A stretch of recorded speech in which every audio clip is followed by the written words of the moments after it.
और इंद्र ऐरावत पर विराजमान होकर के दल बल सहित वृत्तासुर पर आक्रमण कर दिया। लेकिन वृत्तासुर भी बड़ा भगवान का भक्त भी था और उसने बड़ा युद्ध किया और कहा कि हे तेरे पास अब तो वज्र है, क्यों नहीं मुझ पर वार करता? अरे तो मुझे मार डाल, मैं शीघ्र ही भगवान विष्णु के चरणों कमलों में जाऊंगा। ये वो वृत्तासुर कह रहा है और इंद्र स्तंभित हो जाता है। इस प्रकार इंद्र को धिक्कारते धिक्कारते वृत्तासुर का ध्यान भगवान के चरणों में लग गया। वो बड़ी मार्मिक प्रार्थना करने लगा। श्री अहम हरे तव पादे कमूलम दाशानुदाशो भवितास्मि भूय मन स्मरेता सुपते गुणास्ते गृणीत वा कर्म करोतु काम। हे प्रभु, इंद्र को धिक्कारते वृत्तासुर का ध्यान भगवान के चरणों में लग गया और कहने लगे, हे प्रभु, मैं आपके दासों का दास हूँ, मुझ पर कृपा करो। मैं आपकी प्रतीक्षा किस प्रकार से कर रहा हूँ। अजात पक्षा इव मातरम खगा स्तन्यम यथावत् सरता क्षुधार्ता प्रियं प्रियेव विषितं विषण्णा मनोरविन्दाक्षति दृक्षते त्वाम्। हे प्रभु, जिस प्रकार चिड़िया का वो बच्चा जिसके अभी पंख नहीं आए हैं, चिड़िया का वो बच्चा अंडे से निकलते ही जिसके पंख नहीं आए हैं, वो अपनी माता का इंतजार करता है, प्रतीक्षा करता है, वैसे ही प्रभु मैं आपकी प्रतीक्षा कर रहा हूँ। हे प्रभु, संसार की विषय वासनाओं में मैं फंसा हुआ हूँ। हे अरविंदाक्ष, आइए मुझे दर्श दीजिए। ममोत्तम श्लोक जने सुसख्यम संसार चक्रे भ्रमत स्वकर्मभिः त्वन्माययात्मात्मजदारगे स्वासक्तचित्तस्य ननाथ भूयात्। हे उत्तम श्लोक प्रभु, मुझे अपना सखा बनाइए, दास बनाइए, कुछ भी बनाइए, लेकिन अपनी शरण में दीजिए रखिए। हे प्रभु, संसार चक्र में मैं भ्रमण कर रहा हूँ, भ्रमित हो रहा हूँ। आपकी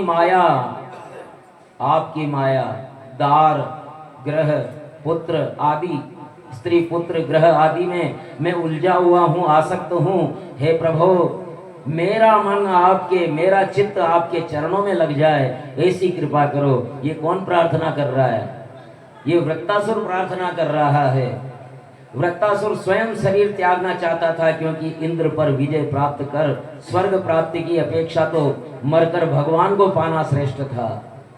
इसलिए काल बनकर वृत्तासुर इंद्र पर त्रिशूल से झटका और इंद्र ने वज्र से भुजा काट दी और इस प्रकार परीक्ष से इंद्र पर प्रहार किया, वज्र गिरा दिया। इंद्र के हाथ से वज्र गिरने से इंद्र असहाय हो गया, लज्जित हो गया, लेकिन उठाया नहीं। तब वृत्तासुर ने कहा, लंबी ज्ञान चर्चा की, अरे उठाओ उठाओ उठाओ अस्त्र को, अपने शत्रु को मारो। लंबी ज्ञान चर्चा की वृत्तासुर ने। दानवराज, तुम सिद्ध हो, इंद्र ने कहा। तुम्हारा धैर्य, निश्चय और भगवत भाव इतना विलक्षण अनंत है कि लोग मोहिनी भगवान की माया से पार हो गए हो। तुम असुर भाव को छोड़ करके और देव भाव को प्राप्त हुए हो। वृत्तासुर क्रुद्ध होकर के अपना मुख अंगारे की तरह खोलता है, ऐरावत सहित इंद्र को निगल जाता है। देवगण हाय हाय करने लगे। इंद्र ने स्वयं को नारायण कवच से सुरक्षित रखा। तब वज्र से उसकी कोंख फाड़ डाली, पेट से निकल करके पर्वत शिखर सा ऊंचा सिर काट डाला और इस प्रकार वृत्तासुर का समापन हुआ और सबके देखते देखते भगवान के स्वरूप में लीन हो गई वृत्तासुर की आत्म ज्योति। बोली नारायण भगवान की। तो इस प्रकार वृत्तासुर आश्चर्य था कि असुर होते हुए भी उसके ये क्या बात है। अपने बल पौरुष से उसने और ज्ञान से इंद्र को भी चमत्कृत कर दिया। तो इस प्रकार कहने लगे कि एक प्राचीन इतिहास है। आसीत राजा सार्वभौमा शूरसेनेषु वै नृप चित्रकेतुरिति ख्यातो यस्यासीत् कामगुल्बैः। ये पूर्व जन्म में चित्रकेतु था और माता पार्वती और शिव के विषय में इसने कुछ अपशब्द कहे थे। तो उस पाप के कारण ये असुर भाव को प्राप्त हुआ था। और इस प्रकार ये वृत्तासुर का चरित्र आता है। परीक्षित, भगवान सत्य संकल्प है और वो किसी के भी विपक्ष में नहीं है, वो धर्म के पक्ष में हमेशा रहते हैं। और इस प्रकार इंद्र पर ब्रह्म हत्या का आक्रमण हुआ ही था। उस समय उसने मानसरोवर, जो कैलाश मानसरोवर के रास्ते में पड़ता है, उसमें 1 वर्ष तक उसने वहां वास किया था। और उस समय राजा नहुस को इंद्र का राजा बना दिया था। लेकिन नहुस को गर्व हो गया कि मैं तो इंद्र बन गया। तो फिर इंद्राणी किसकी? इंद्राणी तो इंद्र की है। तो सची से कह दिया कि आज मैं आऊंगा, क्योंकि मैं इंद्र हूं तो इंद्राणी भी मेरी हुई। गुरुदेव बृहस्पति से कहा कि महाराज ये नहुस ये कह रहे हैं। बोले ऐसा है, उससे कह देना कि सप्त ऋषि जिस पालकी को ढोवे उसमें बैठ करके आना। तो सप्त ऋषियों को पालकी में लगवाया और चलो चलो जल्दी चलो जल्दी चलो, सची मेरा इंतजार कर रही है, जल्दी चलो, सर्पी सर्पी सर्पी। तो ऋषियों ने कह दिया कि जा तू सर्पी सर्पी कर रहा है, सर्प हो जा। और नहुस सर्प हो गया। इस प्रकार से सची का सतीत्व बचाया जाता है। बोले कृष्णचंद्र भगवान की मंगलम। भगवान विष्णु मंगलम गरुड़ध्वज। मंगलम भगवान विष्णु मंगलम गरुड़ध्वज। मंगलम पुंडरीकाक्ष। मंगलम पुंडरीकाक्ष। मंगलाय स्तनम हरे। मंगलम भगवान विष्णु मंगलम गरुड़ध्वज। मंगलम पुंडरीकाक्ष। मंगलम पुंडरीकाक्ष। मंगलाय तनो हरि। मंगलम भगवान विष्णु मंगलम गरुड़ध्वज। मंगलम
मंगलम भगवान विष्णु मंगलम गरुड़ध्वज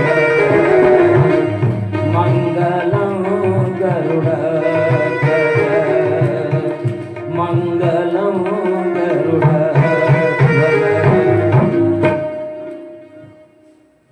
बोली वृंदावन बिहारी लाल की।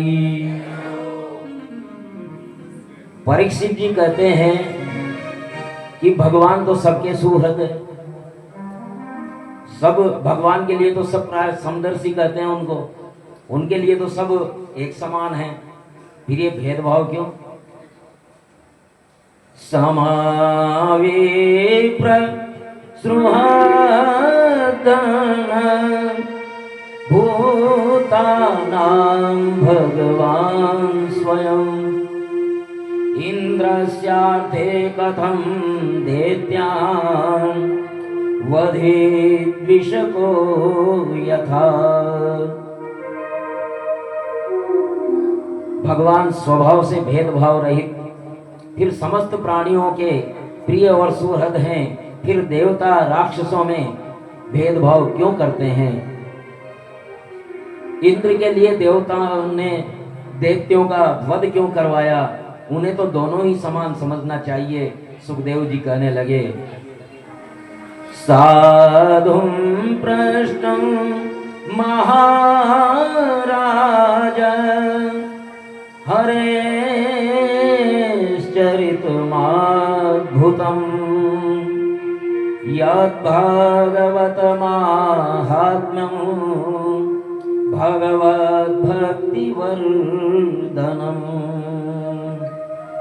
गीयते परमं पुण्यं ऋषिभिर्नारदादिभिः नत्वा कृष्णाय मुनये कथयिष्ये हरिकथा।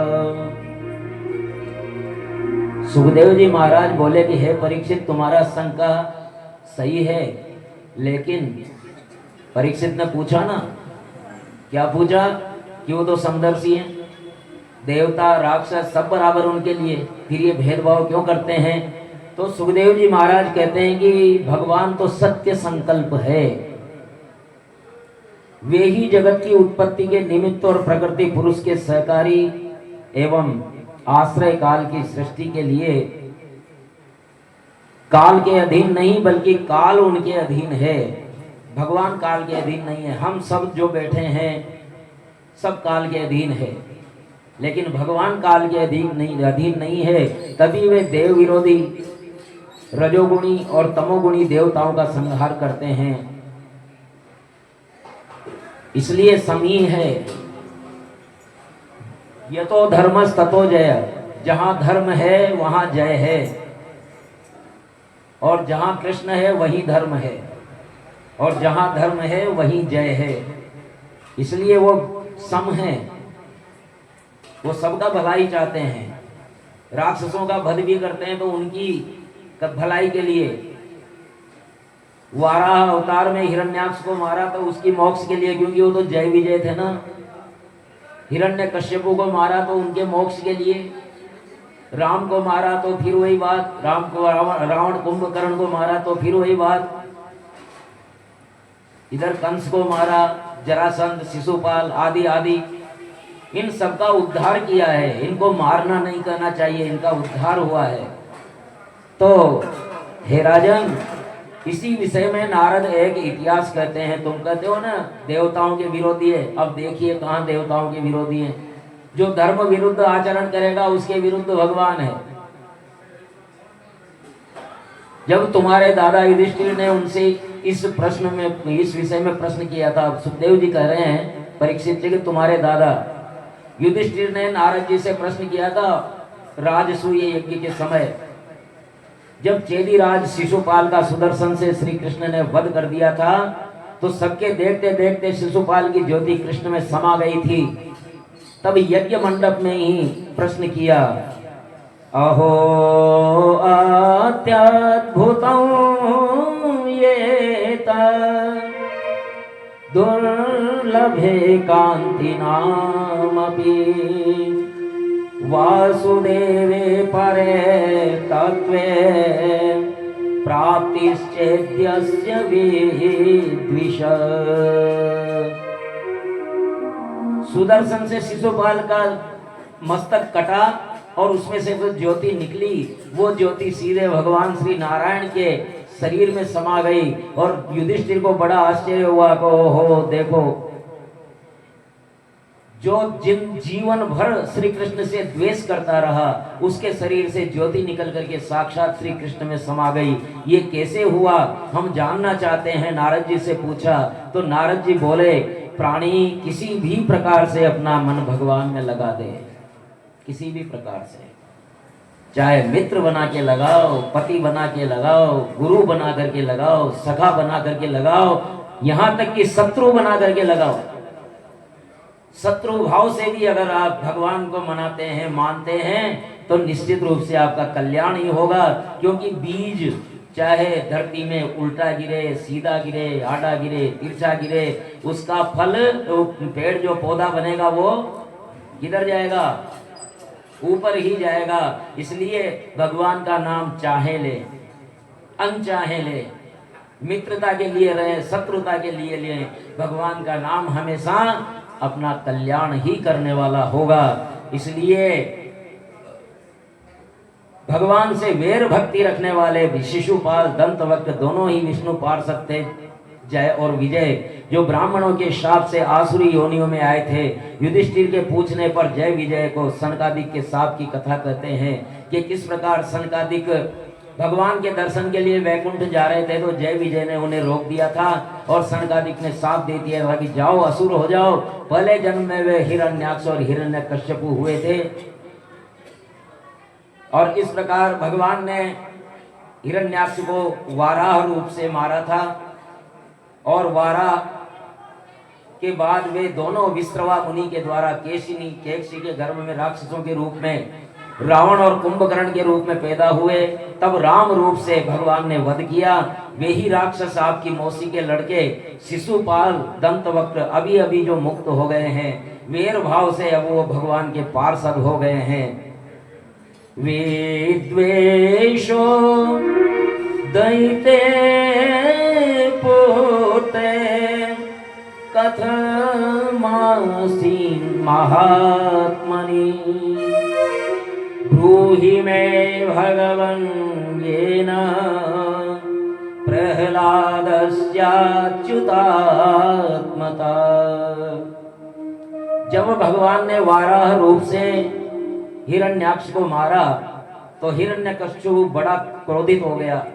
भरी सभा में त्रिशूल उठा करके त्रक्ष, संबल, सदबाहु आदि दैत्य दानवों को बुला करके और कहा कि आपको ज्ञात है मेरे क्षुद्र शत्रुओं ने मेरे भाई को विष्णु से मरवा दिया है। यद्यपि विष्णु देवता और दैत्य दोनों के प्रति समान है, किंतु प्रयास करके देवताओं ने अपने वश में कर लिया है विष्णु को। इस विष्णु मायावी भी हो गया है और मैं उसका गला काट डालूंगा, उसके खून से और रुधिर से अपने भाई का तर्पण करूंगा। विष्णु के नष्ट होने पर देवता स्वतः ही खत्म हो जाएंगे। इस प्रकार से अपने अनुचरों को भड़काता है, जिस प्रकार आजकल ये पाकिस्तानी आतंकवादी अपने जिहादियों को भड़काते हैं। तो हिरण्यकश्यपु के आदेश से स्वभाव से ही आतंकी दैत्य और अधिक क्रूर हो गए। अब असुर कौन होता है? असुर कौन होता है?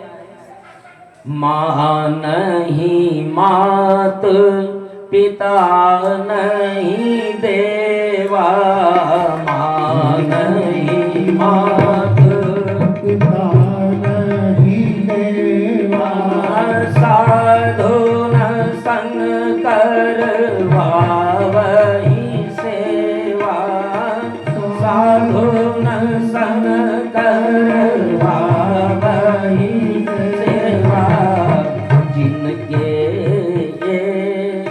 आचरण भवानी